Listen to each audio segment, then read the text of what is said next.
Hola, hoy me complace presentar al doctor Omar Cárdenas Sáenz, neurólogo subespecialista en enfermedades neurodegenerativas y trastornos del movimiento. Él es egresado del Hospital Civil Fray Antonio Alcalde y del Instituto Nacional de Neurología y Neurocirugía. El tema que nos presenta hoy es enfermedad de Parkinson, diagnóstico y tratamiento. En estos mismos pacientes, algunas alteraciones no motoras. Él hablaba de que estos pacientes tenían problemas para dormir, que tenían problemas de estreñimiento, que tenían problemas de lenguaje, sobre todo lo hacían lento, que tenían problemas para deglutir el alimento, para pasarlo, así como alteraciones en tragar la saliva. Más que producir más, los pacientes tienen problemas para tragar la saliva, porque debido a esta bradicinesia que presentan, pues les cuesta trabajo, ¿no? Así como incontinencia. Charcot fue la primera persona que lo que le llama la atención de este espectro clínico es la bradicinesia, ¿no? Él hacía énfasis en que las personas tenían un problema para llevar a cabo sus actividades más que en relación a la rigidez o más que en relación al temblor, porque tenían bradicinesia. Y bradicinesia es hacer las cosas lento. Propuso que dejara de llamarse parálisis agitante. ¿Por qué? Porque dijo, no todos tienen debilidad y no todos tienen temblor, ¿no? Dentro de este espectro clínico, decidió que una de las formas de llamar la enfermedad y en honor a James era llamarlo enfermedad de Parkinson, ¿no? Y él fue el primero que describió dos tipos distintos de enfermedad, ¿no?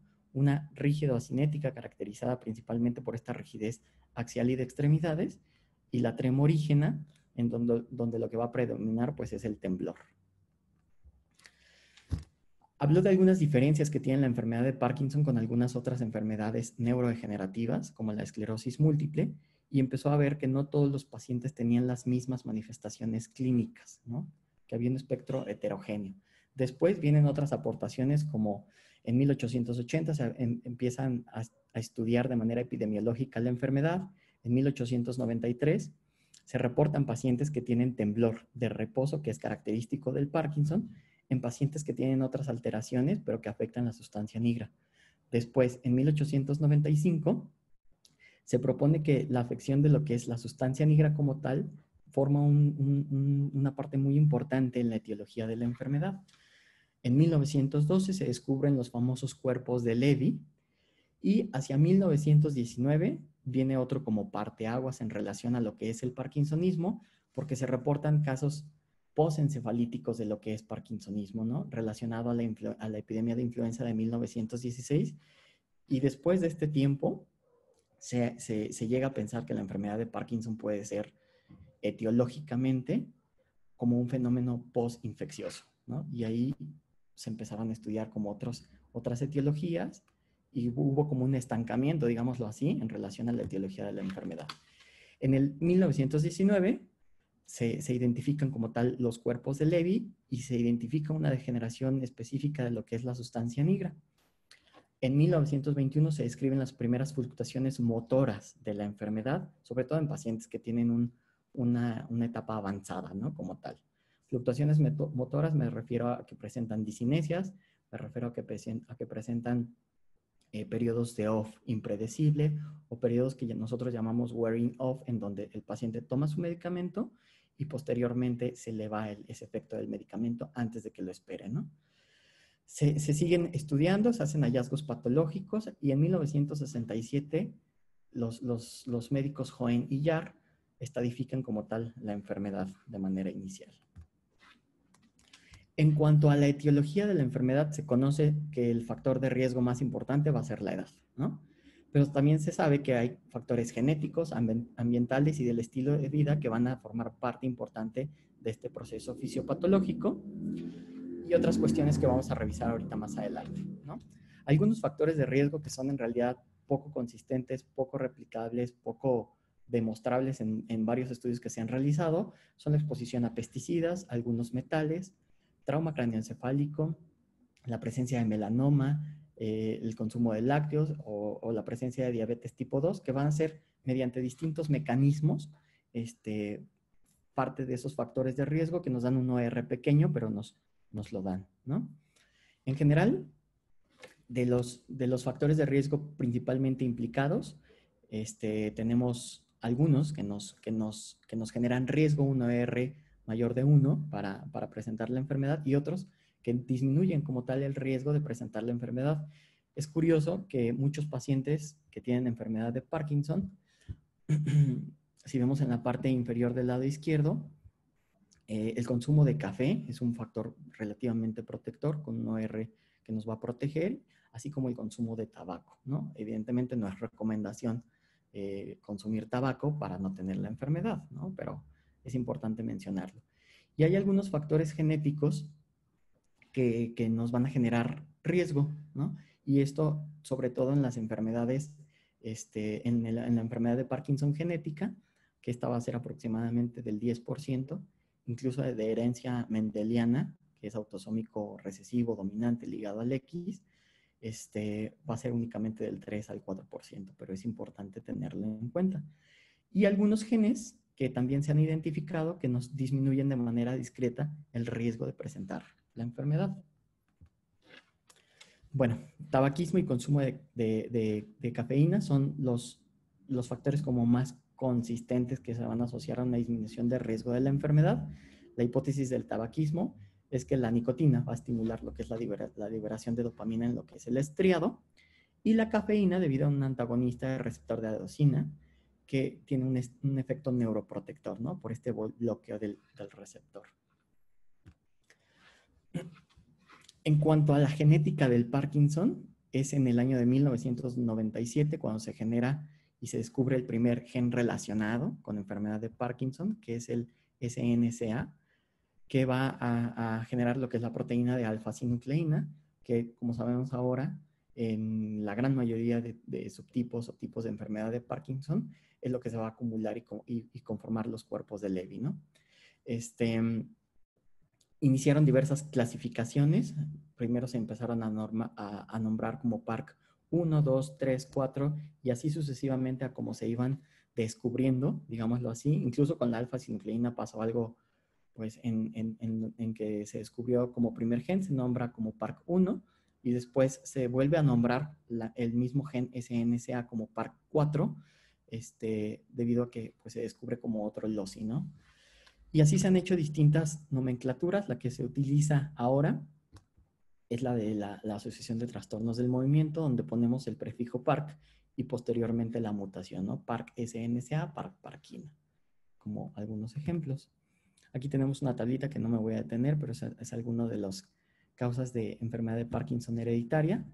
Y aquí los distintos mecanismos por los que estas formas hereditarias, ya sean autosómico dominante o recesiva, van a formar parte de la fisiopatología, ¿no? Que puede ser por agregados proteicos, como es SNCA, por alteraciones en el tráfico de membranas y proteínas, por estructuras nucleares, por alteraciones lisosomales, mitocondriales y obviamente en relación a la degradación de proteínas y en la ubiquitinización, ¿no? Aquí tenemos algunas cuestiones en relación a la etiología. Sabemos que hay factores genéticos, como ya mencioné, factores epigenéticos, factores ambientales, pero es muy importante el riesgo individual que tiene cada uno de los pacientes y obviamente las cuestiones que no podemos cambiar, ¿no? Como la edad, por ejemplo. ¿Qué es lo que sucede neuropatológicamente en la enfermedad de Parkinson? Pues hay agregados, ¿no? De alfa-sinucleína. Esta es una de las teorías, la progresión de Braak, en donde vemos en la primera imagen,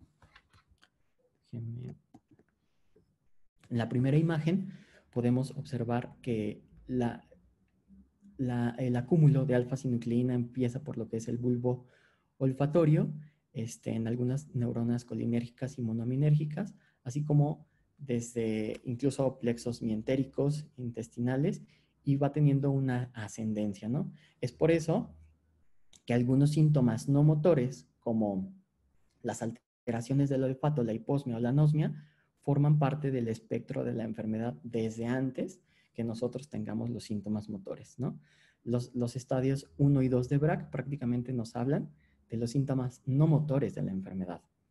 Cuando pasamos a los estadios 3 y 4, cuando ya hay una alteración un acúmulo de alfa-sinucleína en lo que es tallo cerebral y sobre todo sustancia nigra y algunas otras estructuras del mesencéfalo y del diencéfalo, es cuando empiezan los síntomas motores que conocemos de la enfermedad.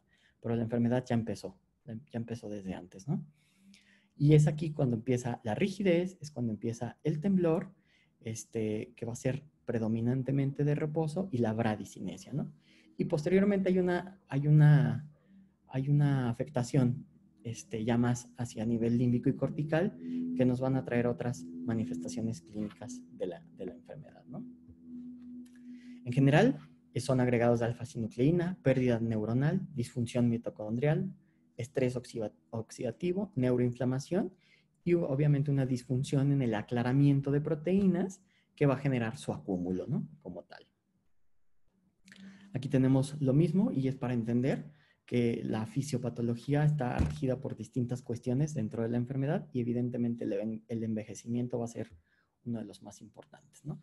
Pero ¿cómo hacemos el diagnóstico? El diagnóstico debe de incluir bradicinesia, ¿no? Bradicinesia es lo que no puede faltar, así como temblor de reposo y rigidez, que sobre todo suelen ser asimétricos y tienen una buena respuesta a terapia dopaminérgica. Eso es lo que inicialmente va a sugerirnos el diagnóstico. Aquí déjenme les pongo un ejemplo de lo que es bradicinesia. Miren cómo lo hace con su mano derecha. Esta maniobra se llama finger tapping. Estamos viendo la velocidad con lo que le hace. Hacia el final se bloquea. Y vean del otro lado que lo hace mucho más lento. Este paciente tiene 47 años, tiene familiares afectados y apenas estamos abordándolo, ¿no? Pero si se fijan, esta bradicinesia, esta es otra maniobra que utilizamos, la agilidad de la mano. Si se fijan, la bradicinesia va a predominar en el hemicuerpo izquierdo del paciente, ¿no? Y finalmente la maniobra de pronosupinación,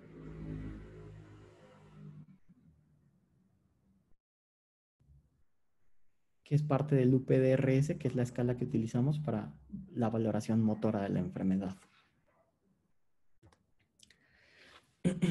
El diagnóstico de la enfermedad va a ser clínico y va a mejorar la exactitud diagnóstica a lo largo de lo que es el seguimiento del paciente. Muchas veces vemos un paciente, pensamos que puede ser enfermedad de Parkinson, pero como está muy inicial, podemos confundirlo con un parkinsonismo atípico, ¿no? El valor predictivo positivo de la última evaluación antes de la muerte del paciente es cerca del 100%. En el siglo pasado, en los años 80, no había un criterio diagnóstico formal. Posteriormente se inician y cuando esto sucedía había una precisión diagnóstica de 75% comparado con la histopatología, ¿no? Y cuando se propusieron los primeros criterios diagnósticos, esto aumentó a 82%, pero no tenemos un estándar de oro y pues tenemos que apelar a lo que es la opinión del especialista, ¿no? Esto, por ejemplo, se me hace muy interesante. Se revisaron 143 casos de parkinsonismo como tal, ¿no? En un centro de Londres, en 9 años, 73 casos fueron diagnosticados con enfermedad de Parkinson y 70 casos con otro síndrome parkinsónico, ¿no? Con un valor predictivo positivo de diagnóstico de 85.3% para ambos, con 98% para enfermedad de Parkinson y 71% para los parkinsonismos atípicos, digámoslo así, ¿no? En donde de esos 143 casos, 122 casos fueron diagnosticados de manera correcta. Este es en relación a lo mismo. Y aquí tenemos los diagnósticos patológicos de un lado y los diagnósticos clínicos. Por ejemplo, los diagnósticos patológicos de enfermedad de Parkinson se presentaron en 79 pacientes, de los cuales clínicamente se habían mencionado a 72 pacientes, ¿no? Dentro de este metaanálisis y una revisión sistemática, se tomaron en cuenta 20 estudios, 11 de ellos tenían estudios patológicos y vieron que había una precisión diagnóstica inicial con clínica únicamente de 79% en los expertos. Aquí se catalogaron expertos a neurólogos generales y a médicos como tal especialistas en trastornos del movimiento, ¿no? No ha mejorado mucho la precisión diagnóstica en los últimos 25 años y esto va a ser especialmente visible en las primeras etapas de la enfermedad, ¿no? Se han hecho distintos criterios diagnósticos para la enfermedad. Estos son algunos de los cuales se han realizado. Los primeros que se realizan son los criterios del Banco de Cerebros del Reino Unido en 1988. Y estos siguen 3 pasos, ¿no? Primero, hacer el diagnóstico de un síndrome parkinsónico. Después, criterios de exclusión para enfermedad de Parkinson. Y en tercer punto, los criterios de apoyo para enfermedad de Parkinson.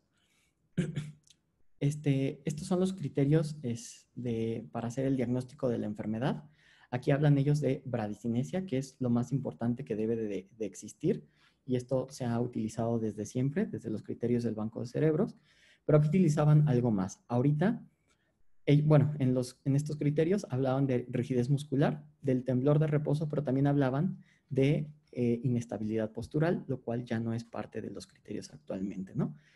Y como bradicinesia, hablamos todo lo que es la bradicinesia, ¿no? La hipocinesia y la cinesia.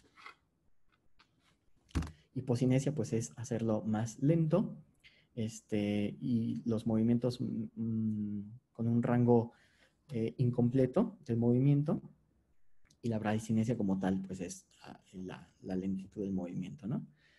Algunos criterios de exclusión de la enfermedad son estos, que no los voy a mencionar ahorita porque los voy a mencionar más adelante. Prácticamente se parecen mucho a los que se utilizan actualmente.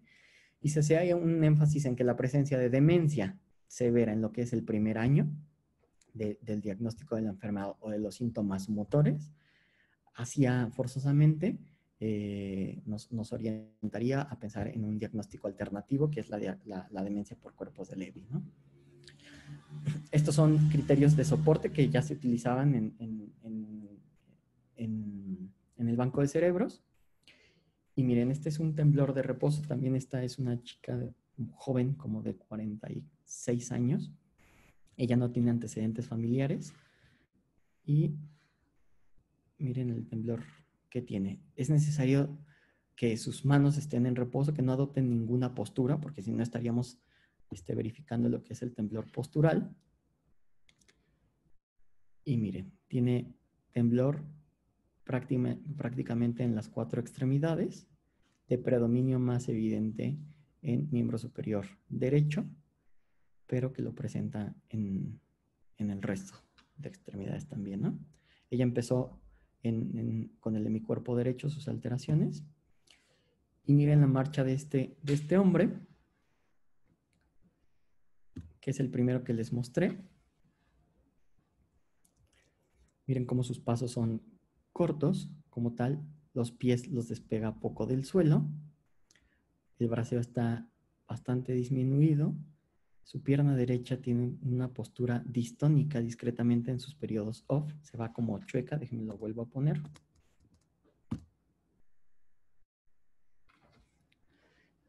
Su hombro derecho está más elevado en comparación con el izquierdo. Y al caminar tiene una postura como en anterocolis, ¿no? Se va como un poquito hacia adelante, sobre todo de la cabeza. Y él tiene discreta inestabilidad postural. Ahorita no le molesta mucho. Los criterios de la M10, que es la Asociación Mundial de Trastornos del Movimiento, se diseñaron más hacia la investigación, pero clínicamente los utilizamos normalmente, y también va a tener 3 pasos, ¿no? Y hablan de una nueva categoría diagnóstica, que es la enfermedad de Parkinson prodrómica. Bien, los criterios, pues, principalmente, y lo que debe de existir siempre, es parkinsonismo, ¿no? Y el parkinsonismo nos lo va a dar la bradicinesia, y aquí en combinación con uno de estas 2 cuestiones, que sea temblor de reposo o rigidez, ¿no?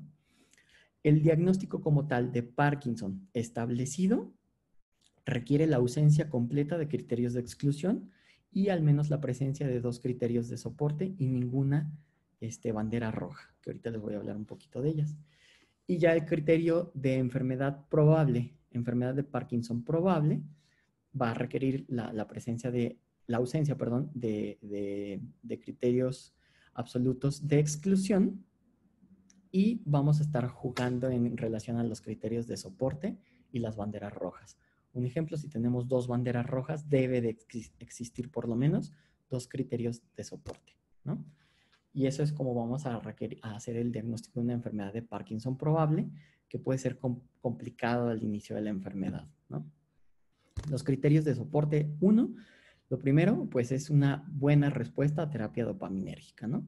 En donde el paciente regrese a sus actividades pues prácticamente normales en fases iniciales, o donde tengamos objetivamente una mejoría de más de 30% en la parte 3 del UPDRS, que es la parte motora que nosotros evaluamos, ¿no? Y o que quien lo cuide o un familiar cercano nos diga que sí tiene un beneficio con la toma de levodopa o algún equivalente, ¿no? También la presencia de discinesias inducidas por levodopa, que esto lo vamos a ver más en fases más avanzadas. La presencia de temblor de reposo en alguna extremidad, o la presencia de alteraciones olfatorias o la denervación simpática cardíaca, que eso no me voy a meter en eso, pero se hace mediante una cintigrafía. Y si vemos que está denervado, estas fibras simpáticas del corazón, se hace un radio entre el corazón y el mediastino. Si hay una denervación, por mucho lo más frecuente es que se trate de enfermedad de Parkinson y no de otro parkinsonismo, ¿no? Los criterios de exclusión: que tengamos la presencia de datos inequívocos de que el paciente tiene datos cerebelosos, ¿no? Ese es uno, que nos haría pensar en otros parkinsonismos atípicos. Es que hay unas alteraciones en la mirada, en el control supranuclear de la mirada, horizontal o vertical. Obviamente lo vemos más en lo vertical y tendríamos que pensar en una parálisis supranuclear progresiva. Que haya alteraciones o datos sugestivos de una demencia frontotemporal. Que haya parkinsonismo que se presente sobre todo en extremidades inferiores a lo largo de 3 años. Eso nos hace pensar en un parkinsonismo vascular. Que tengamos parkinsonismo inducido por medicamentos, que eso pues va a ser otra de las cuestiones. Que el paciente no responda a levodopa. Eso es muy raro que suceda en la enfermedad de Parkinson, sobre todo lo vemos en parkinsonismos atípicos. Alteraciones corticales sensitivas, que eso nos estaría hablando sobre todo de una degeneración córtico-basal. Que hagamos un estudio dopaminérgico de neuroimagen funcional y la función dopaminérgica como tal esté preservada. Eso es muy poco frecuente en la enfermedad de Parkinson, que sí lo vamos a ver en alteraciones o en parkinsonismo inducido por fármacos, y que tengamos pues datos que nos hagan pensar en otras cuestiones, ¿no? Por ejemplo, este señor tiene 66 años, me parece, si mal no recuerdo. Él empezó con parkinsonismo hace menos de un año. En este periodo de tiempo ha tenido más de 20 caídas.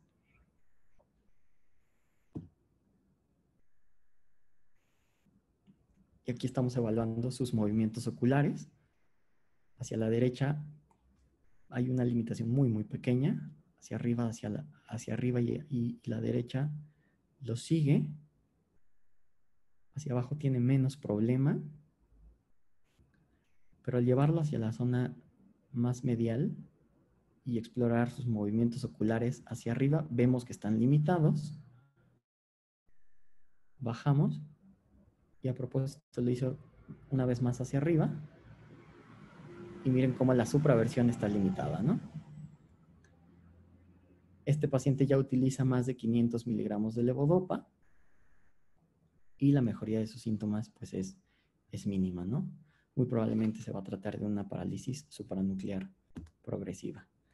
Las banderas rojas que nos llevan a pensar en alguna otra cuestión es que el paciente requiera uso de silla de ruedas en un periodo menor a 5 años, que tenga una ausencia de la progresión de síntomas en un periodo de 5 años y que esta obviamente no se deba porque está recibiendo tratamiento, que tenga disfunción vulvar, que tenga disfunción respiratoria, que esto nos hace pensar sobre todo la presencia de estridor nocturno en una atrofia de sistemas múltiples, y que tenga datos autonómicos de falla autonómica severos en los primeros 5 años de la enfermedad, ¿no? Entre ellos hipotensión ortostática, hipertensión o alteraciones urinarias relevantes, cuestiones de incontinencia, de eyaculación y todas estas alteraciones que en relación a cuestiones autonómicas también tendríamos que pensar en una atrofia de sistemas múltiples, ¿no?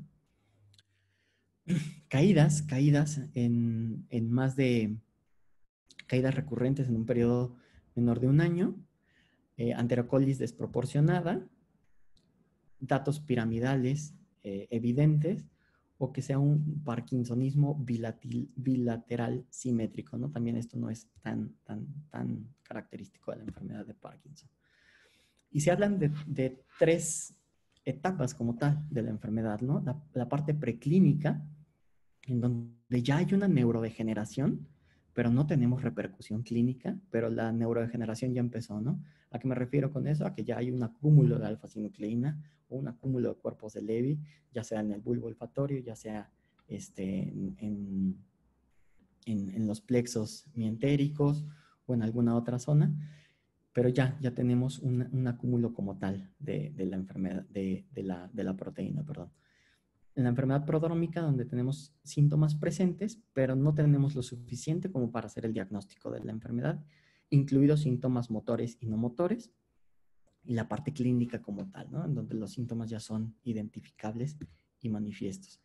Y es que es importante, perdón, en relación a las teorías del origen de la enfermedad de Parkinson, les mencioné algunas, hay más, pero solo les mencioné como lo más importante, pero tenemos pues, bastantes teorías más, ¿no? Esta tabla me gusta porque vemos en la parte de arriba los síntomas motores de la enfermedad, pero en la parte de abajo vemos los síntomas no motores. Siempre dejamos de lado los síntomas no motores, ¿no?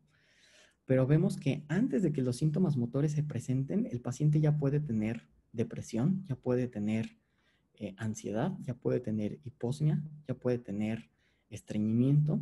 Y lo más importante, y que nunca le damos peso o nunca lo preguntamos, pero que a mí me gusta mucho siempre estar como al pendiente de esto, es el trastorno conductual del sueño REM, ¿no?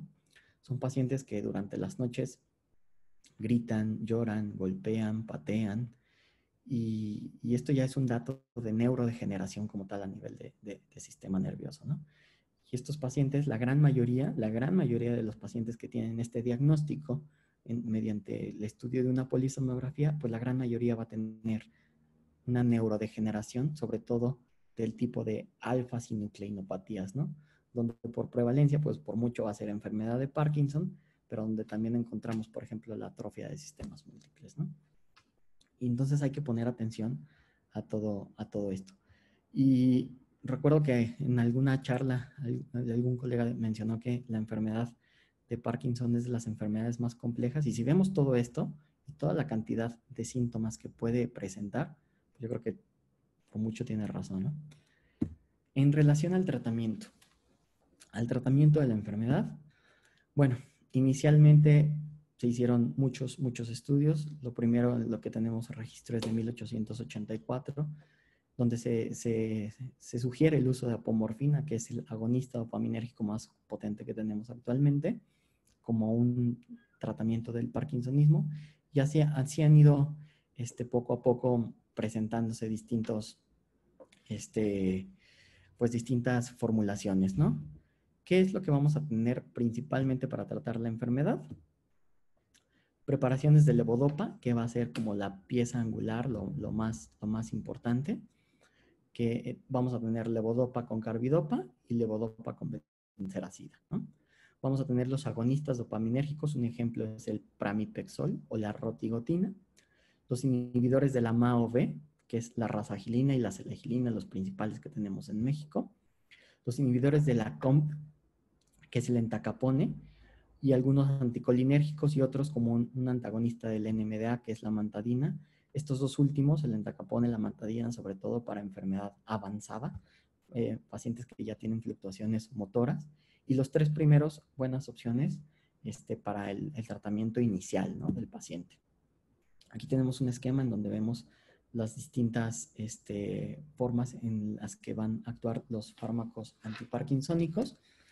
Y bueno, la carbidopa y la benseracida, que van a ser inhibidores periféricos como tal, para evitar la degradación de la levodopa, ¿no?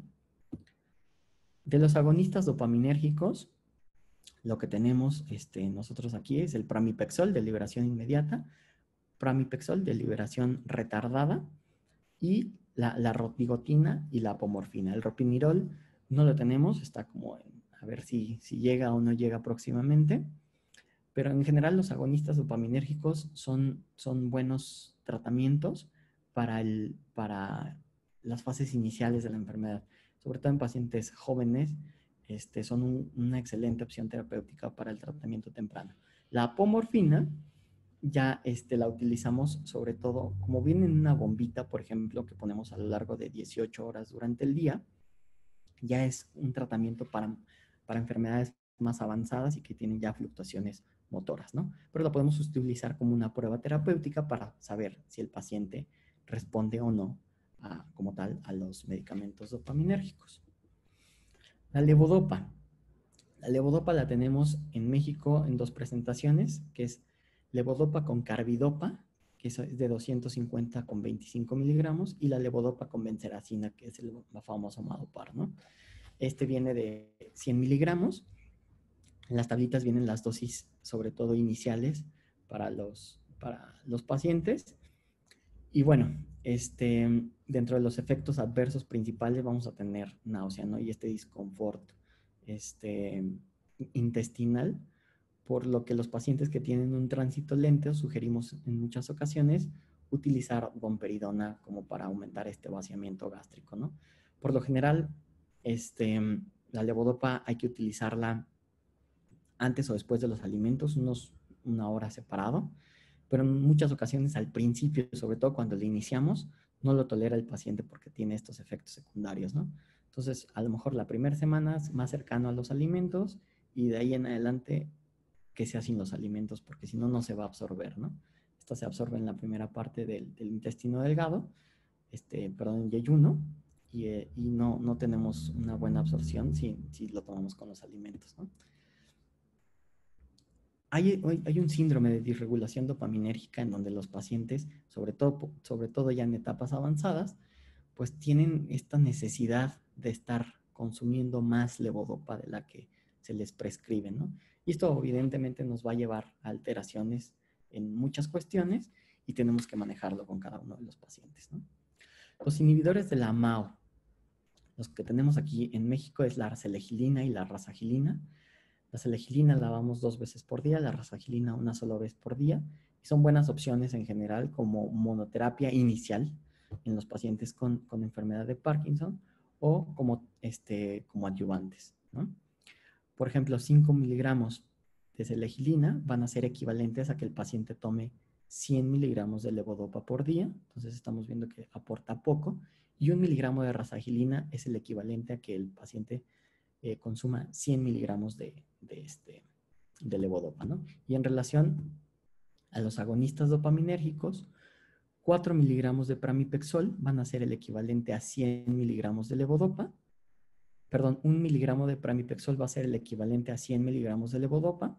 Y de la rotigotina, 4 miligramos van a ser el equivalente a 100 miligramos de levodopa. Todo lo manejamos en equivalentes de levodopa.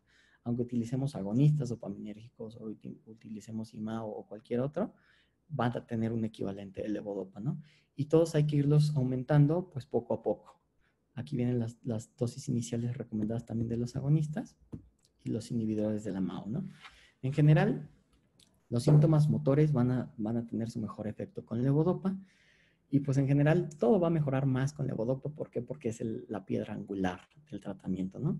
Lo que sí vamos a tener más, y si no la utilizamos de manera correcta o a la dosificación adecuada, que lo vamos a ir viendo pues conforme vemos la evolución del paciente, sí vamos a tener un poquito más de complicaciones motoras, ¿no?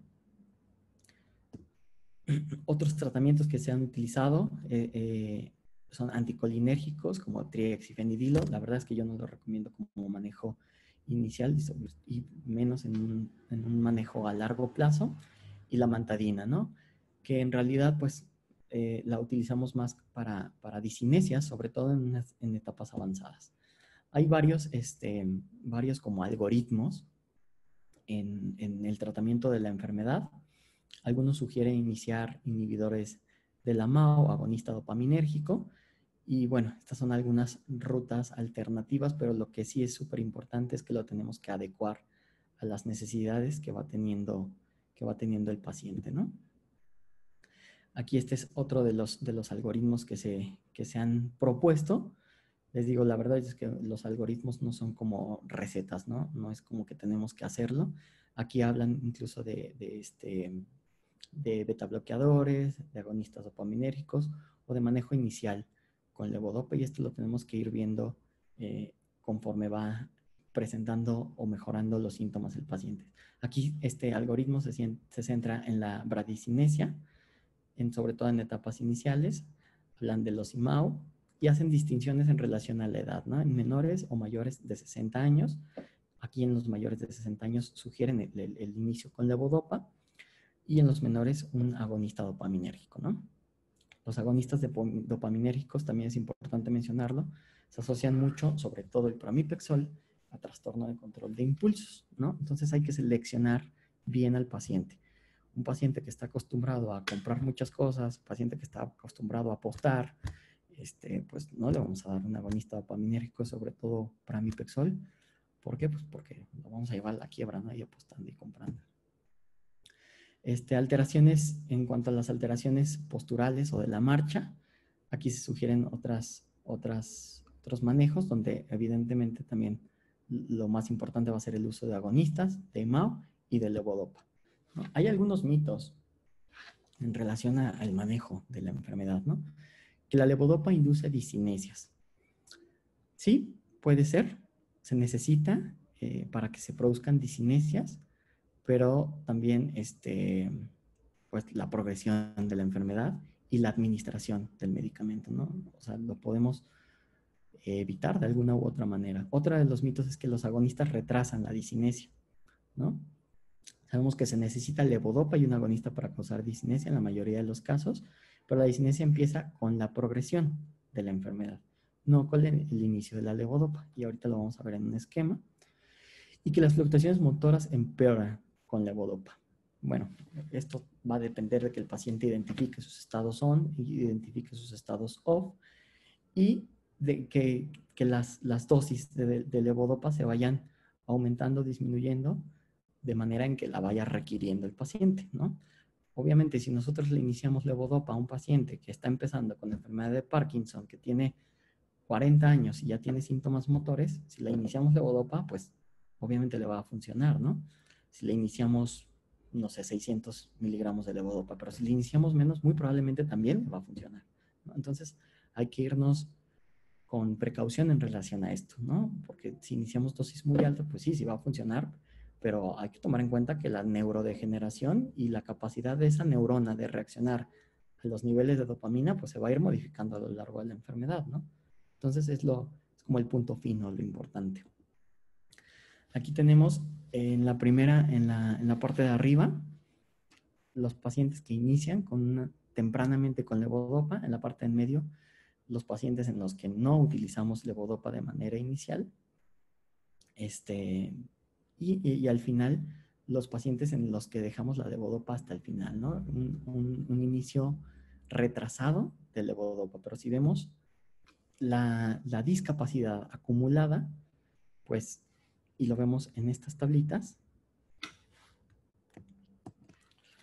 los grados de discapacidad, aquí en el paciente que inicia levodopa de manera temprana a dosis adecuadas, pues vemos que su discapacidad, pues la estamos controlando, ¿no?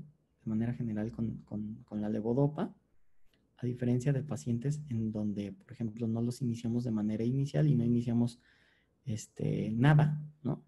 Esos pacientes, evidentemente, el tiempo en el que deciden no tratarse o decidimos no tratarlos, pues tienen una discapacidad aumentada, ¿no? No significa, la levodopa no significa que le va a ir peor al paciente, ¿no?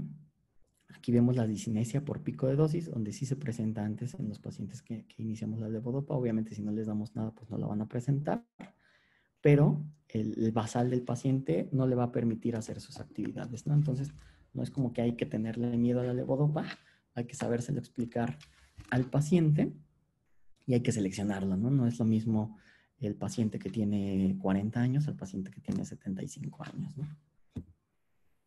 Y esto es lo que les mencionaba. Vean la ventana terapéutica que nosotros tenemos aquí en este azul clarito, en las etapas iniciales, pues tenemos una ventana terapéutica bastante amplia, ¿no? Pero conforme va aumentando y va progresando la enfermedad, la ventana terapéutica que tenemos es mucho menor y es donde tenemos que ajustarnos y adecuarnos para ofrecer un tratamiento adecuado al paciente, ¿no? ¿Por qué? Porque el paciente ya va a empezar a tener periodos off en donde no tiene ningún efecto del medicamento y obviamente está rígido, está tembloroso, ¿no? Y va a empezar con disinesias. ¿Por qué? Porque es lo normal y lo esperado en la progresión. ¿Por qué? Porque esa neurona ya no tiene la misma facilidad o la misma capacidad que tenía cuando estaba sana o cuando iba iniciando apenas la enfermedad, ¿no? En general, como manejos iniciales, podemos utilizar la levodopa, podemos utilizar agonistas dopaminérgicos, podemos utilizar los IMAO, y conforme va modificándose la progresión y conforme van cambiando las manifestaciones motoras, pero también las no motoras, pues hay que ir ajustando el tratamiento del paciente, ¿no? Y esto es prácticamente lo mismo que les había presentado anteriormente. No hay que tener miedo a lo que es la levodopa, pero hay que saber utilizarla, ¿no? Muchas gracias, Omar. No, pues de qué. Y bueno, ahí estaba mi correo, cualquier cosa, cualquier duda a sus órdenes, ¿sale?